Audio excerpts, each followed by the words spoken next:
Hi, this is Lane8492. This will be the second of two true crime story videos I'm doing today.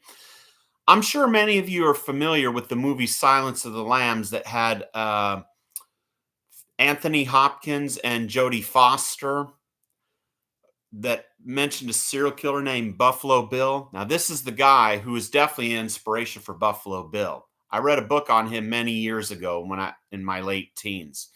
His name was Gary Michael Heidnik. He was the basement of horrors killer in Philadelphia, Pennsylvania.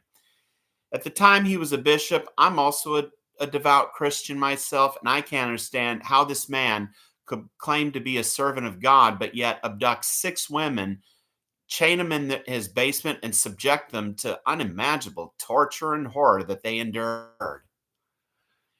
From what I read seen on the documentaries of them, Gary Michael Heidnik, of course, he was a white male. Apparently, he was obsessed with black women, and he would abduct six of them and chain them in his basement.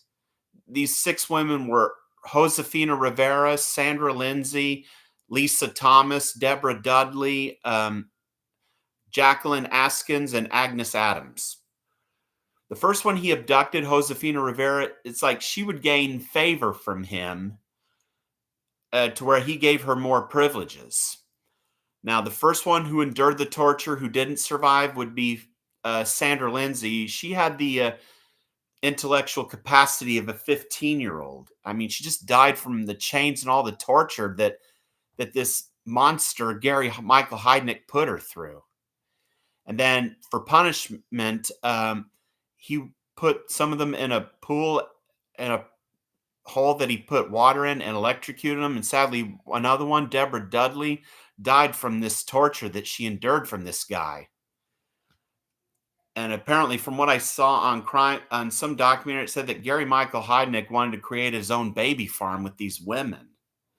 I mean, he's just one of the most sick-minded people I have ever read a true crime story book on.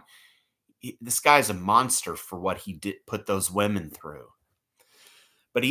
But one of them, Josefina Rivera, would gain his trust to where she earned privileges, and he even let her go see her boyfriend. And that would be the biggest mistake that Heidnik would make, because she would tell her boyfriend of all the horror that was going on in the basement of Heidnik's house. And he tipped off the police, and the police didn't believe her at first, but when she showed all the scars from the chains and shackles that Heidnik had put on her, that is when they were definitely convinced. And when they found Heidnik in his Cadillac nearby, that's when the police moved in and put the cuffs on Gary Heidnik, and he was taken into custody. And when the police went through the house, it was just an unimaginable odor that they endured. And the police of Philadelphia, they were just shocked and appalled at the horrors that they just walked into. The rest of those women were rescued. But sadly, Sandra Lindsay and Deborah Dudley weren't so lucky. And as a result, Gary Michael Heidnik would go on trial for 2 counts of murder, multiple counts of rape, one count of abuse of a corpse, kidnapping, and multiple counts of false imprisonment. He would be tried and convicted of this and was found guilty and sentenced to death for it. And finally, Gary Michael Heidnik decided to stop all of his appeals and eventually resigned to his fate. And on July 6, 1999, Gary Michael Heidnik would be the last of 3 executed in Pennsylvania.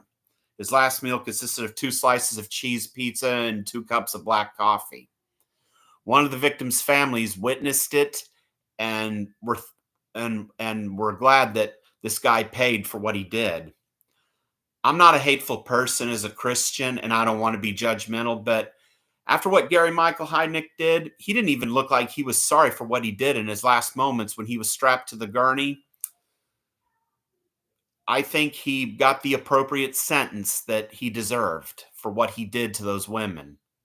Those women did not deserve any of what he put them through. And I remember watching this story on I Survived a Serial Killer. They interviewed Josefina Rivera. She was clever at what she did at gaining the trust of Gary Michael Heidnik that would eventually lead to his downfall, and eventually that sealed Gary Michael Heidnik's fate. And of course, Only 3 prisoners have been executed in Pennsylvania since they brought back the death penalty, who were Keith William Zettelmoyer and Leon Jerome Moser in 1995 and Gary Michael Heidnik in 1999. It's like it says in the Bible, the heart of man is desperately wicked, and Gary Michael Heidnik proves that example. It's just unimaginable monsters are lurking out there, and you never know who they are. They're a wolf in sheep's clothing. Well, hope you enjoy this video and let me know what you think. Thanks.